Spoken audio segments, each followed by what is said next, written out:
Dedika Хелмасери Марша Долевшу. Добрый всем день.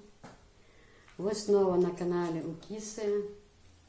Для тех, кто меня не знает, меня зовут Киса.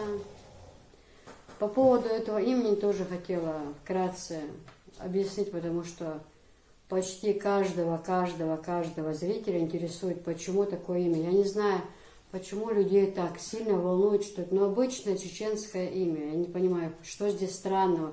Я понимаю, если бы удивлялись, если бы оно было какое-то грубое или некрасивое. Ведь сколько русских имен, сколько разных псевдонимов, там у звезд вообще не свои фамилии, не свои имена. Сколько имен таких, которые для меня вообще, ну скажем так, я не знаю, Фроси, Моси, вот эти вот имена. С них никто не удивляется, почему цепляются все именно имени Киса. Это чеченское имя такое же, как Наташа, Оксана, Ира. То есть я объясняю на каждом ролике, все равно в день по 5, по 6, по 10, по 12 раз. И все возмущаются, не просто там вы спросили там, это у вас такое имя, да, почему дали такое имя? Кто это имя вообще тебе мог дать? Что за имя? Вообще непонятно. Все... Неужели вы вот зашли ко мне на канал посмотреть ролики, посмотреть о моей жизни? Вам интересно? Неужели так сильно такая проблема с моим именем, я не пойму, возникает?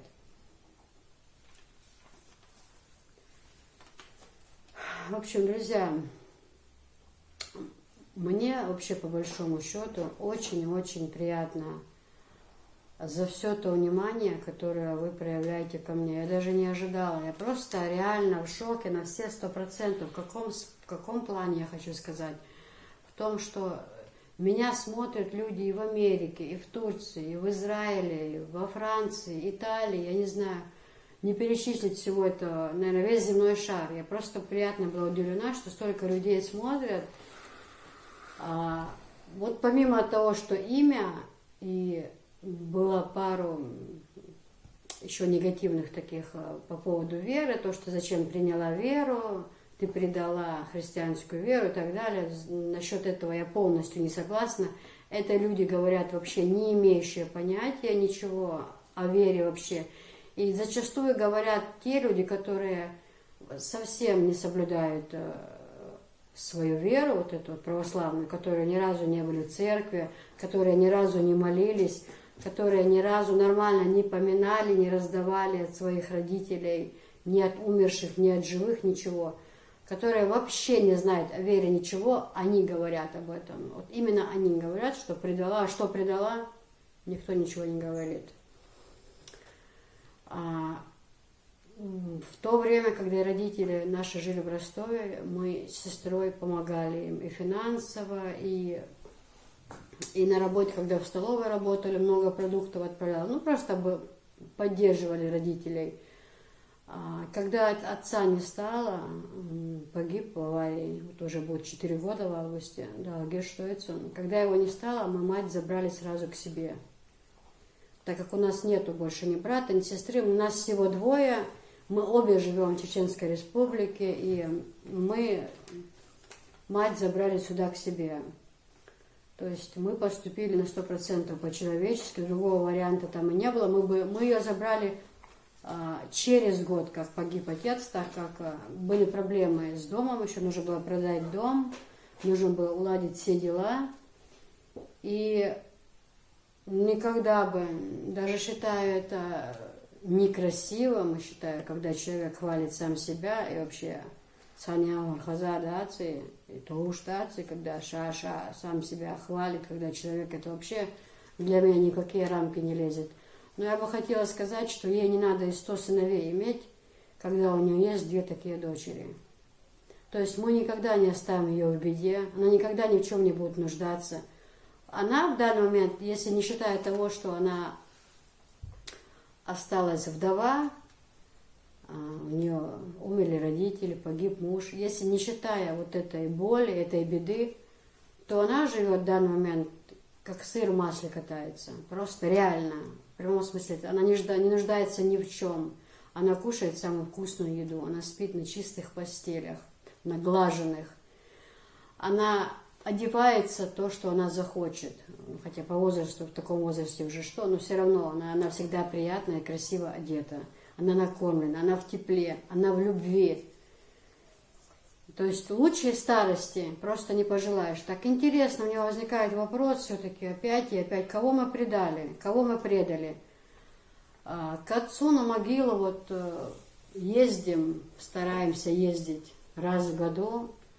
Не всегда получается поехать именно вот на этот праздник, потому что работаем, дети маленькие.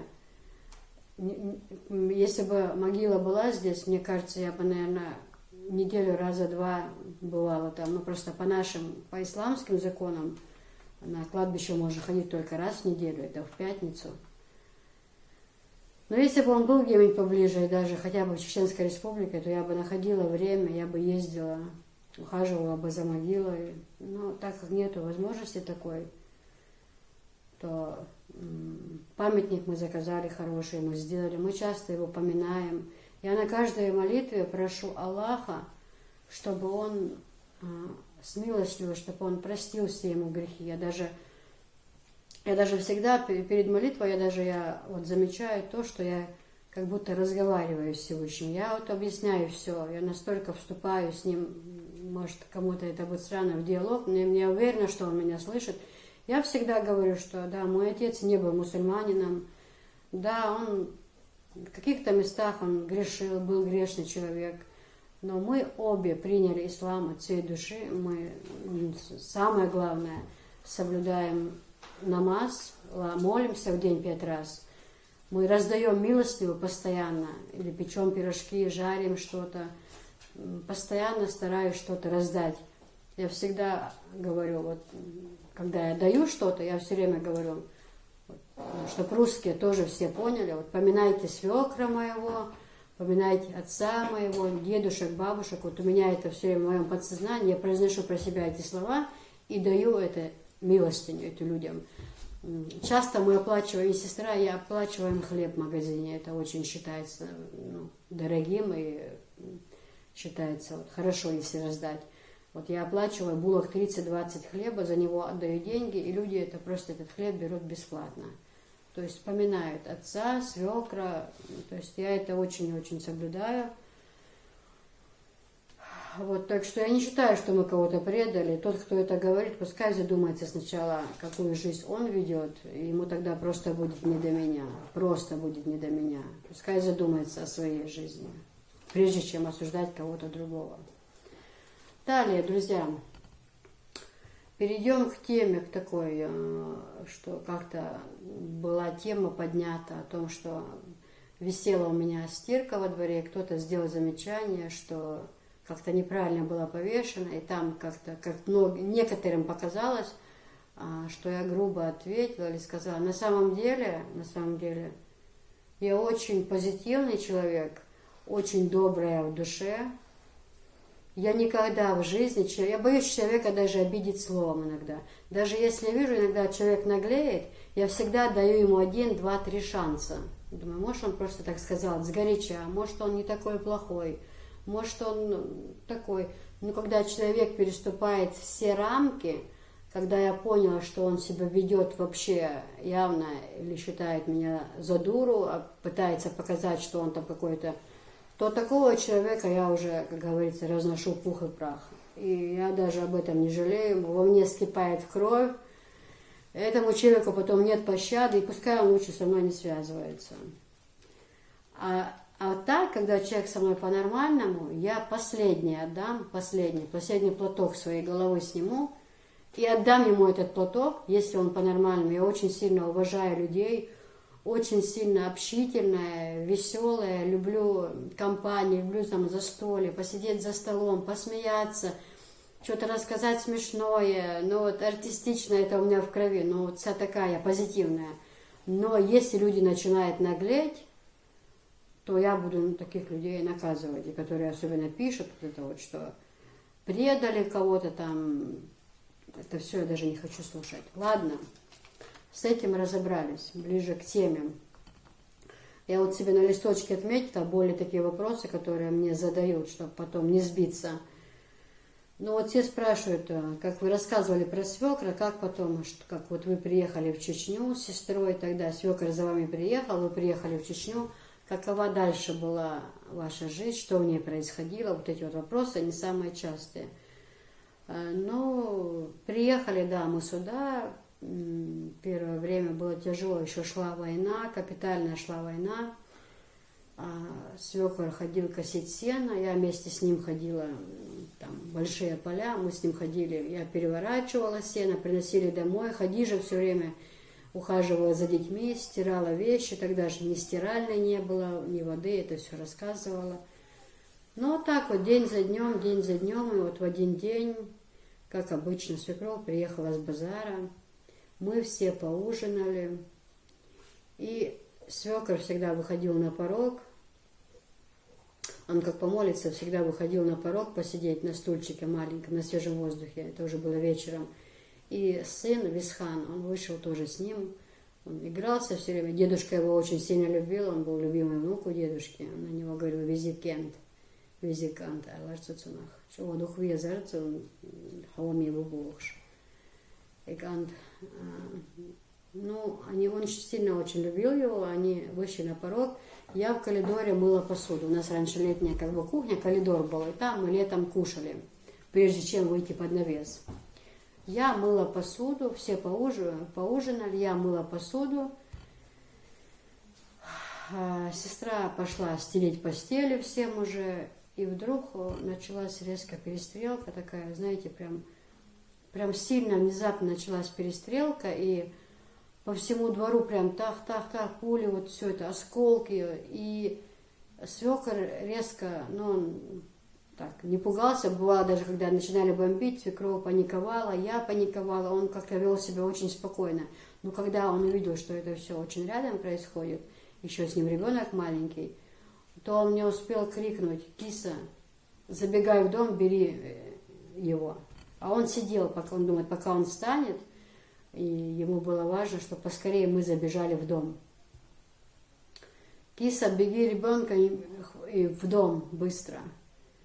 Я хватаю Висхана, он сильно испуганный, кричит, он сильно в панике, он прям сильно кричит. Я его хватаю на руки, и только я переступаю, вот у нас здесь коридор, и только я захожу сюда, в эту комнату, с ним на руках, только я забегаю, и он сильно закричал, свекор, что-то он крикнул, меня ранило или что-то он сказал. И я когда уже повернулась посмотреть в коридор назад, паника сильная, резко выбился свет, везде темно, все пули летают, дым везде, пыль какая-то. И я поворачиваюсь, и он уже упал, он упал на пол, и прям по всему коридору кровь. Я сильно испугалась, начала кричать, я почему-то подумала, что он уже умер. Я резко начала кричать, плакать, позвала свекровь, муж, все прибежали, занесли его в дом, и у нас вот это раньше был зал, эта комната, где вот у меня сейчас стоит кухонная, там был на стене прибит ковер и стоял диван. И мы, значит, отодвинули диван от стенки, на него накрыли палас, вот так, и в этом промежутке между диваном и стеной от дома, накрытой ковром, я, сестра Хадижа, 2 детей, мы там спрятались, конечно, от прямого попадания нас бы это не спасло, но от пуль, от осколков, это как бы закрытое место было. А свекровь, мы принесли вот такую стопу постельного белья, там, значит, были толстые пододеяльники, простыни. Просто не успевали ему обматывать ногу, его ранение в ногу было. И мы просто не успевали обрабатывать эту ногу, эти простыни с кровью, вот такая куча была.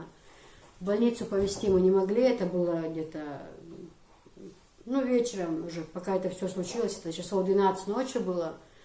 Всю ночь шла перестрелка, выйти не могли мы ни в больницу его повезти, потому что страшно, бомбили страшно, просто невозможно было выйти из помещения. В общем, провели мы эту страшную ночь, это просто, я не знаю, когда это все утихло. Знаете, как вот многие это знают, но я просто рассказываю тем, кто этого не видел. Какой-то гул в ушах стоит, вот шум, гул, и резкое затишье, и ты сидишь. А накануне мы с Хадижей навели порядок, сделали ремонт, побелили, покрасили в доме все, шторы повесили, погладили. Вот только день еще не пришел. и все осколки, с потолки все посыпалось, стекла на земле, в общем, все на земле валяется, кровь везде. Ну, это такая страшная картина была, это не дай Аллах просто никому этого никогда больше пережить. Я сегодня обещала, что не буду плакать, потому что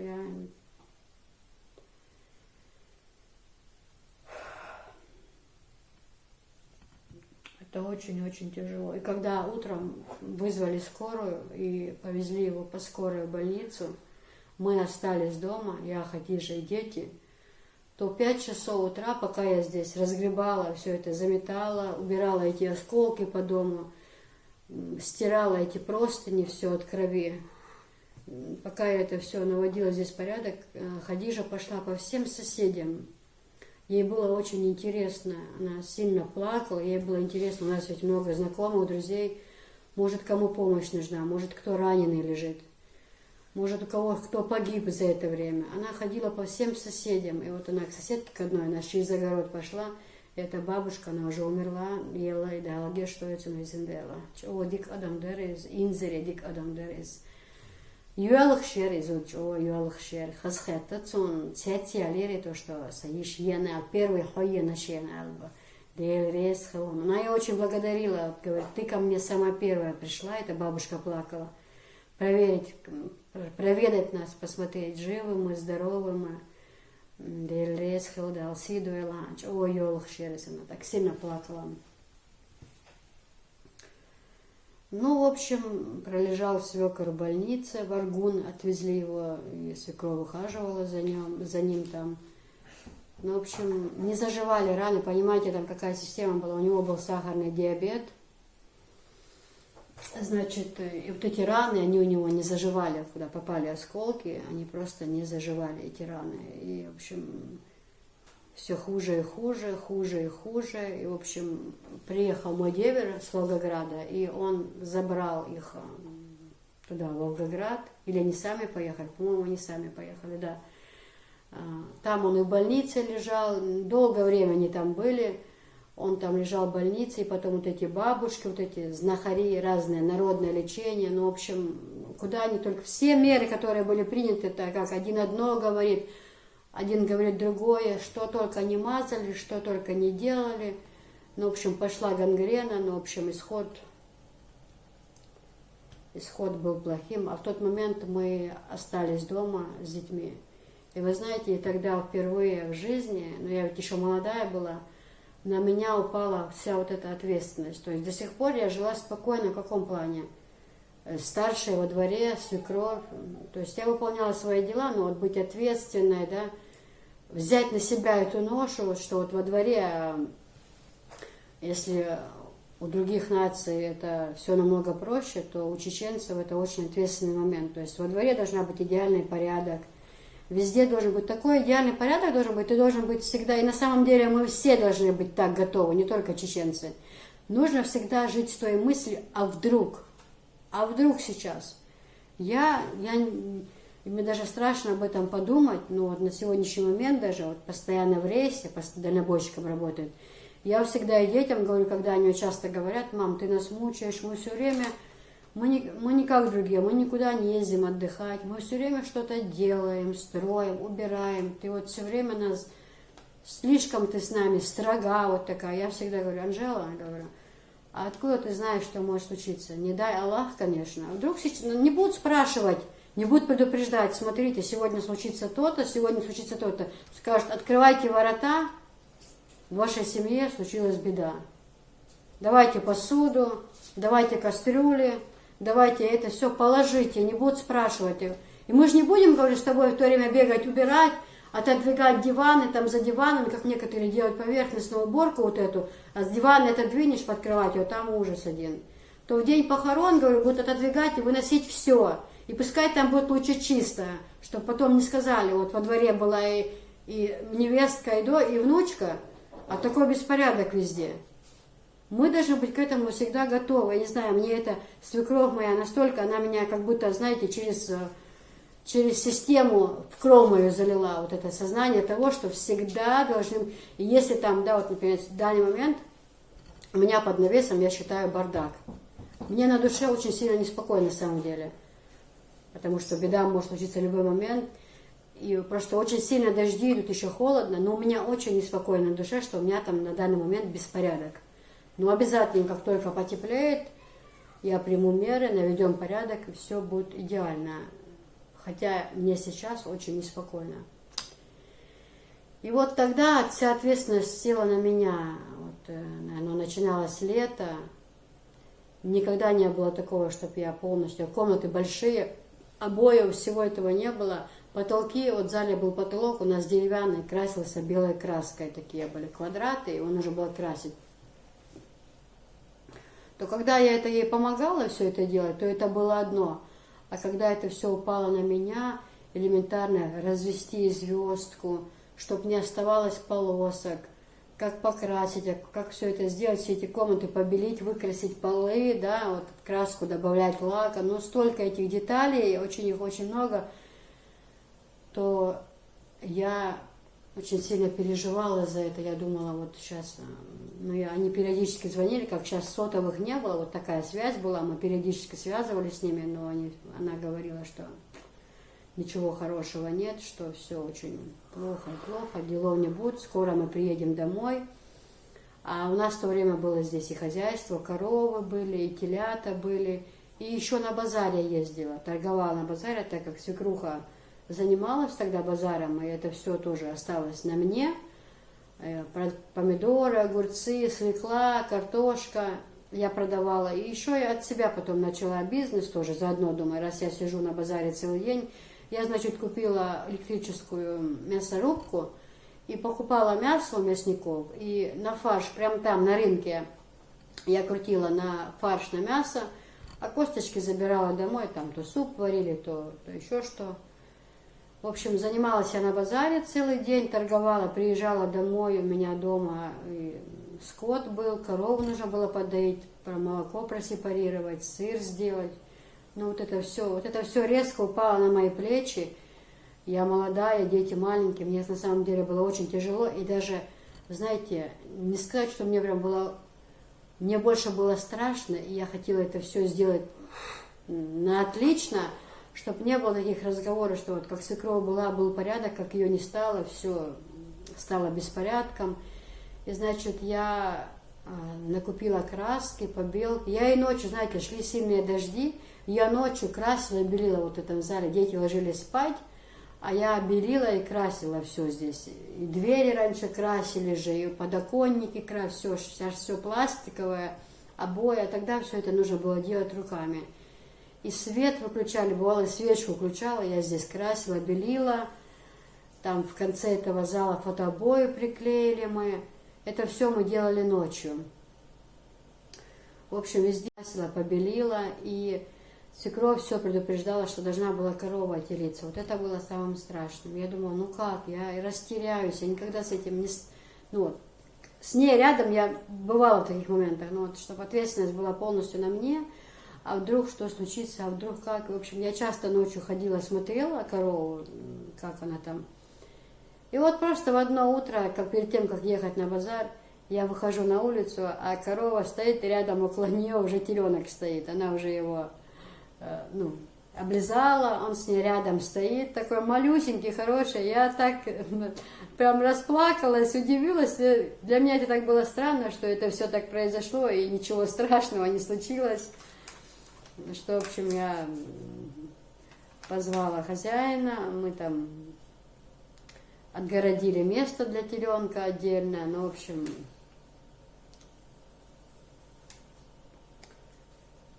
все было нормально потом. Вот так вот ездила на базаре, занималась торговлей, приезжала. И знаете, несмотря на то, что тяжелое было время, шла война, как бы еще не законченная была, закончилась, но все равно люди были добрыми, люди были добрее, люди были намного лучше, все ходили друг к другу в гости чаще, и там чаепитие, все это. И вот каждый вечер я приезжала уставшая с базара, и каждый вечер ко мне, у нас под навесом, к нам приходили мои подружки, через огород жили, но не замужние были, ихние дети. А мужа друзья приходили к нам в гости, и мы вот часто сидели посиделки, я вот там вот эти орешки пекла, чаи пили, ну вот весело было там, смеялись, разговаривали, несмотря на то, что была уставшая, как-то вот не было у меня такой мысли, ой, чего не пришли, ой, я устала, вот все, как-то все так было дружно, весело. И знаете, даже был такой случай, я сепарировала молоко, сидела под навесом, а друзья пришли, мужа друзья сидели у нас, чай пили. И, значит, попросили они, чтобы мы сделали пышки с творогом. Соседки, девчонки тоже были у меня.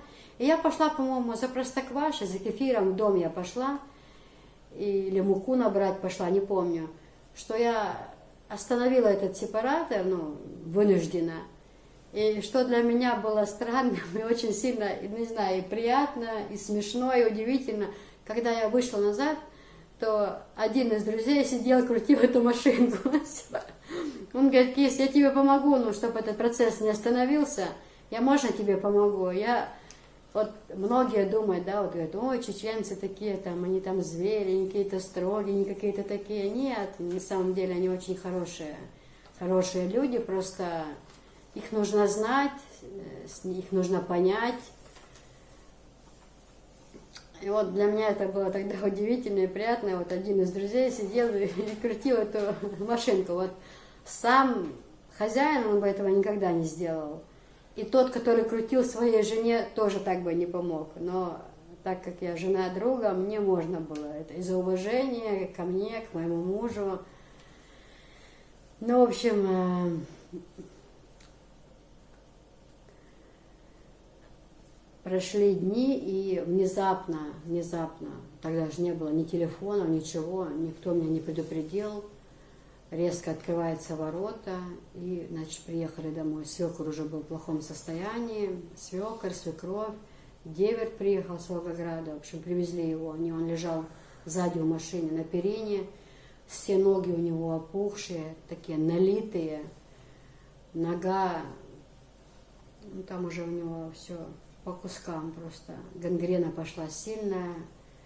В общем, мы сразу положили его в комнату. Его жарко было лето, он просил, чтобы его положили на перину, на пол, чтобы он лежал на перине. Ему свежесть вот этого хотелось. Но когда они приехали во двор, и свекровь была приятно удивлена, она мне потом наедине, когда мы остались, сказали, говорит, Кис, я так переживала, что мы приедем, он будет больной, к ним будут проведывать, приходить очень много людей. Но когда я приехала, увидела, что у тебя все блестит везде, и в доме, и на улице, и везде.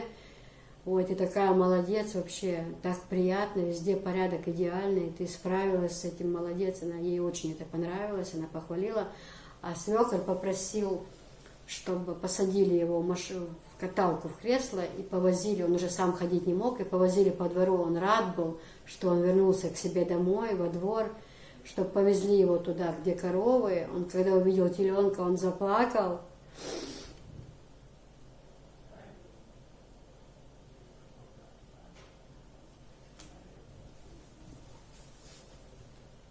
Но он очень сильно хорошо ухаживал за коровами, всегда им варил каши, там добавлял, я вот с работы приносила там то ящик печенья, которые уже, например, зеленеть стали, печенье в ящиках пропадали, то мне там отдавали эти ящики.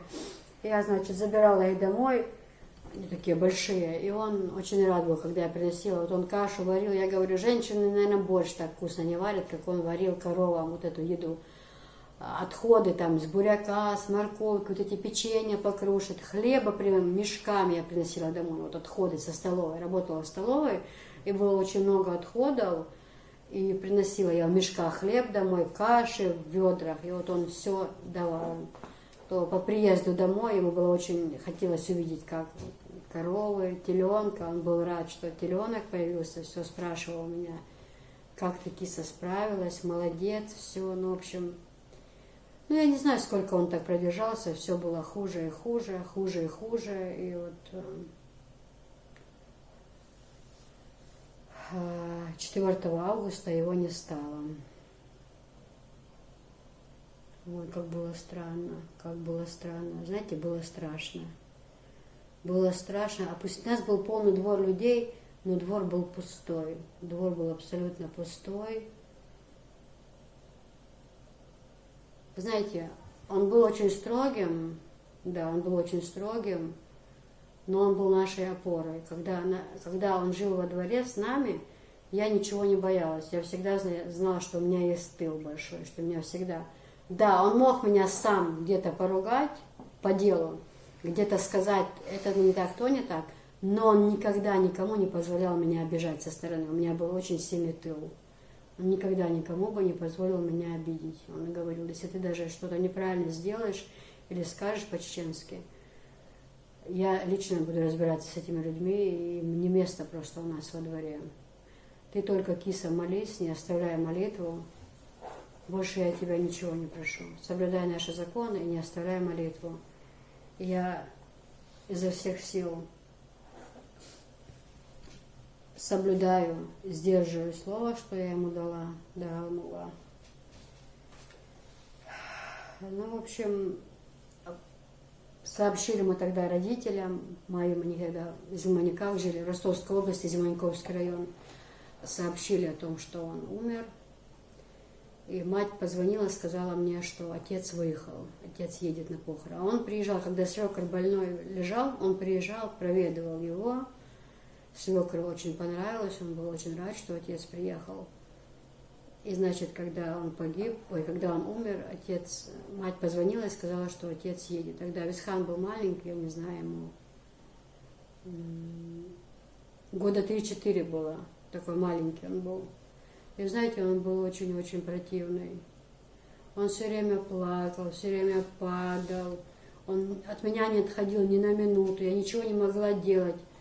У нас похороны во дворе, много людей, много делов, нужно мыть посуду, постоянно на стол ложить что-то. Ну вот люди без конца шли на соболезнования, и мне просто некогда было ему уделить внимание, он сильно плакал. И свекровь мне сказала: кис, поди, уложи его спать в обед, он тебя не оставит. Я зашла с ним положить его спать, а у нас во дворе были мужчины, а у соседей во дворе были женщины. Вот кто не знает, на чеченских похоронах все вместе не бывает. Женщины в одном дворе, мужчины в одном дворе находятся. На соболезнования мужчины идут к мужчинам, женщины идут к женщинам. Такой порядок. И, значит, я прилегла его улаживать спать, и я слышу, разговоры такие идут. А у нас во дворе впереди полный двор, мужчины стоят. Ну, все, кто пришли на похороны, они принимают тех, кто идут соболезновать. Полный двор мужчин стоят. И я слышу такие разговоры, женщины там что-то шепчутся, кричат в коридоре, такие разговоры. Кто это такой? Милуй, киси, да, увен. Сам ОДР, Хорватия, киси, да, му, но в чем? Кто-то удивился, говорит, Кисин, как это может быть Кисин отец? Это не Кисин отец, это же чеченец. Это не русский. Да нет, твой киси, да, ушин, вы сам, я так не помню, да что такое? Думаю, он не мог так быстро приехать. О ком они говорят? Мне самой интересно стало. Так они спорили, Вулья Вац, он или он. Одна говорит, что он, другие говорят, не может быть, что это он, потому что это Венах Нохчево. Почему они так утверждают, что кого они там увидели? Мне самой так интересно стало. И когда я встала, посмотрела в окно, отец был очень высокий, такой здоровый, плотный телосложением. И когда я видела, что это он, а у него на голове песец, хлопья по дороге, у него на голове пес, и он каждому проходит и дает салам, и соболезнует, то это вообще...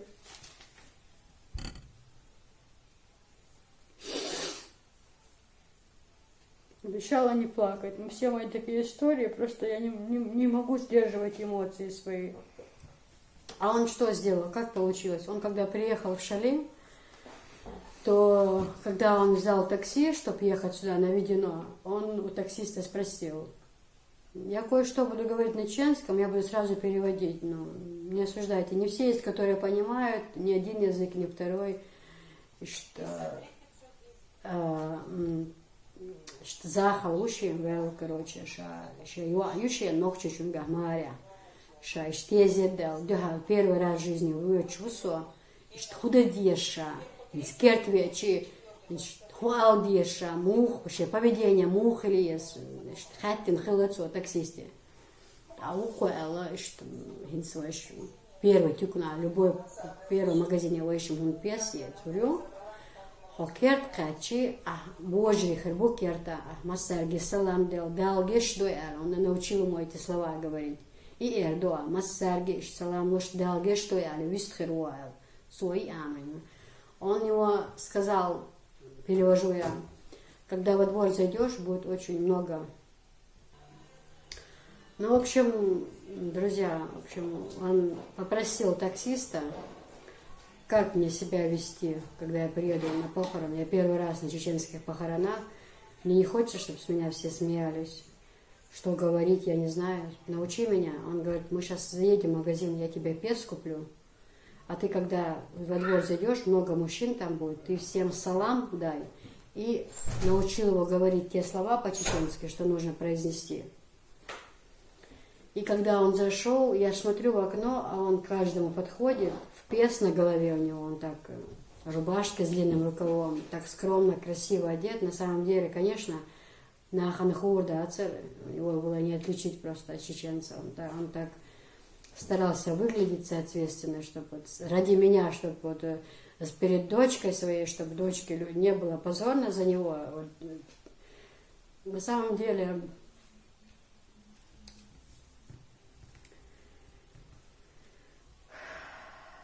И он всем дал салам, пособолезновал, и женщины все, киси, да, отец Кисин, ой, какой молодец. Хуй адары, просто зайти поздороваться со всеми. А жалко меня, молодец. Что ему стоило этого всего не научиться, а просто зайти, как обычно все говорили. Но он посчитался с нами ради уважения к нам. Ну, в общем... Было очень приятно всем, и мне в первую очередь. Я так его обняла, говорю, ну ты молодец, говорю, я даже не ожидала, говорю. Он говорит, Кис, я правильно все сказала, я все правильно сказала. Тебе не стыдно за меня было? Я правильно сказала, я говорю, ты вообще молодец, ты супер, я говорю, ты все сделал правильно. Ну, в общем, прошли похороны, 7 дней были похороны, у нас тут 7 дней похороны, потому что многие люди издалека приезжают, не все сразу узнают, у нас каждый день варятся вот эти кастрюли, режут корову сразу, варятся кастрюли с мясом, только мясо и картошка на 2 части и специи, все, больше ничего не добавляют, лук. Этим всем занимаются мужчины, разводят костер во дворе, вот такие специальные эти печки есть, и 6-5 кастрюль больших вот этих 50-литровых. И на костре варят эти шулюмы. Ну так, на стол мы ложим там огурцы, помидоры, сладкий плов варим, халва вот эта мучная, халва такая вот, как чак-чак. Халва такая бывает, соки, напитки, ну вот эти вот шулюмы, это основное, прям большие куски мяса, картошка, вот это что основное. Отец любил, кстати, эту еду, он прям, ой, такой шулюм наваристый, вкусно варят. У нас только мужчины, и наставляют на столы мужчины. И со столов тоже приносят посуду грязную мужчины. Женщины только это все убирают и моют посуду. Все остальное делают мужчины на похоронах. Ну, в общем, потом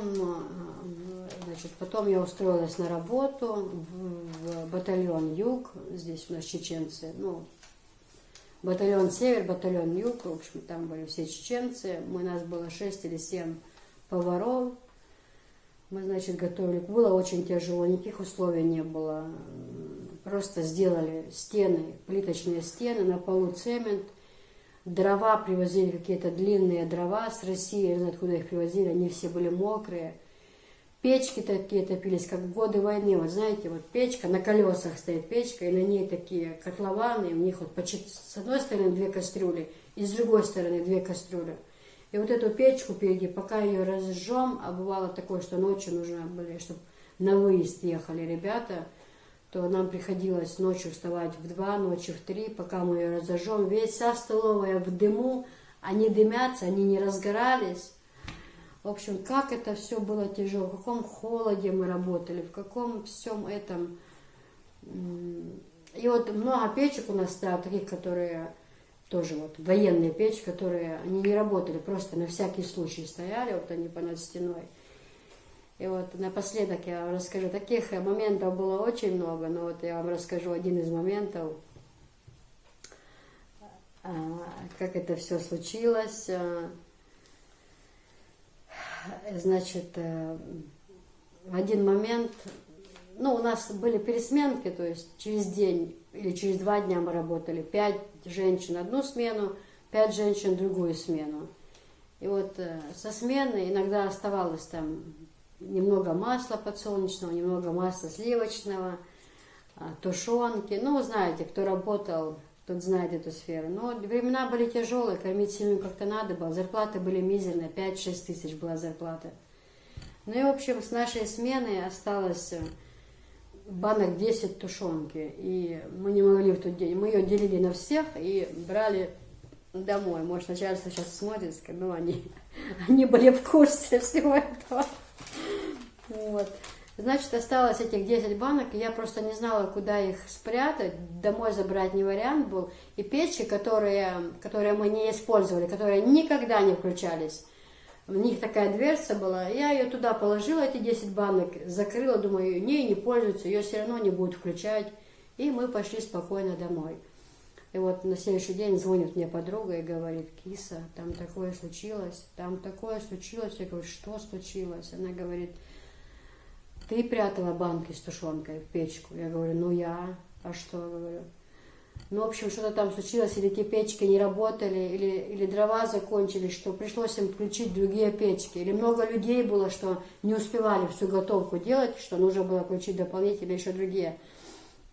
И, значит, пришлось включить эти печки, говорит, и люди все сидели, кушали, и резко вдруг начались взрывы. Вы представьте, тушенка в банке, она дах, дах, дах. Это все началось взрываться, и звуки были, говорит, и все повскакивали, все сразу за свое оружие, они подумали, что нападение. Ну, представьте себе, резко такой взрыв на всю столовую, эти банки одна за одной взрывались там в печке. И потом, когда поняли, в чем дело, какой дым повалил такой с печки, то когда увидели там сгущенки, то все смеялись сразу и сказали: ну, это Кисина работа. И она говорит: нам с тобой крышка, говорит, мы с тобой оставались последние, кто выходил, то спрос будет с нас. Ой, ну на следующий день я иду на работу, а около каждой печки по столовой, их было очень много, везде висели инструкции. Около каждой печки инструкция для шеф-повара. То есть перед тем, как воспользоваться печкой, то шеф-повар должен проверить печку, как она работает, что там внутри в ней, подключить то-то, то-то. Ну, детали, всего такой лист был инструкции. Перед тем, как включить печку, обязательно нужно открыть, проверить все, чтобы там это. Ну, я иду на работу сама не своя, утром рано бегу, снег такой, я все, это я уже уволена 100%. Там уже, наверное, заявление лежит готовое. Ну, в общем, нет никакого шанса. Оправдываться бесполезно. То есть карты на стол, да. Тут уже оправдываться. Нет слов просто подходящих, да, никакого оправдывания. Я не знаю, как мне Аллах помог, как я это так сообразила. И только я открываю дверь, и все сидят, и та смена, и начальник столовой, и вот этот сам шеф-повар наш, он был парень.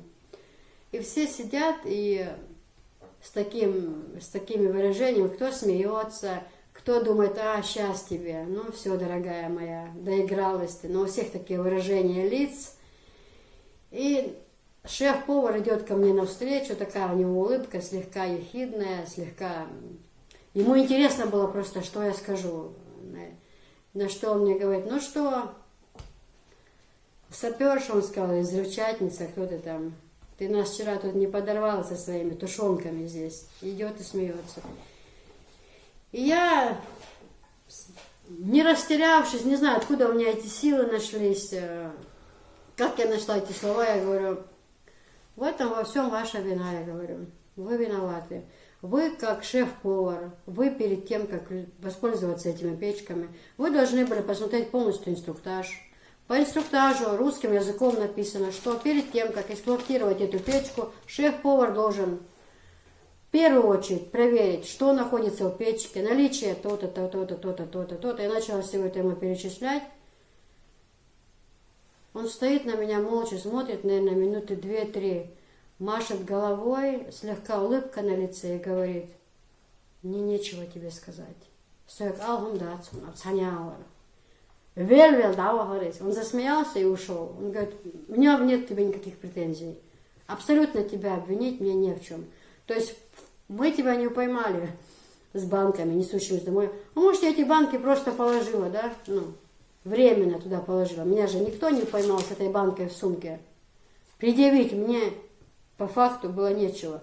А вы должны были проверить, а я должен был проверить печку, да, должен был. Он засмеялся, он сказал: Киса, у меня к тебе вопросов нету. Абсолютно. И вышел с комнаты вообще. Вот на этом закончилось. Но таких историй на самом деле было очень много. Как-то выживать надо было, кому было легко, всем было тяжело. Ну, друзья, ну вот наговорила я, потом это видео очень-очень долго длится, мне вам рассказывать очень много, всегда интересно ваши вопросы читать, интересно ваше мнение. Все, народ очень хороший у меня, все пишут все только хорошее. На самом деле очень интересно быть с вами. С разных стран смотрят меня люди. Когда общаться дирду,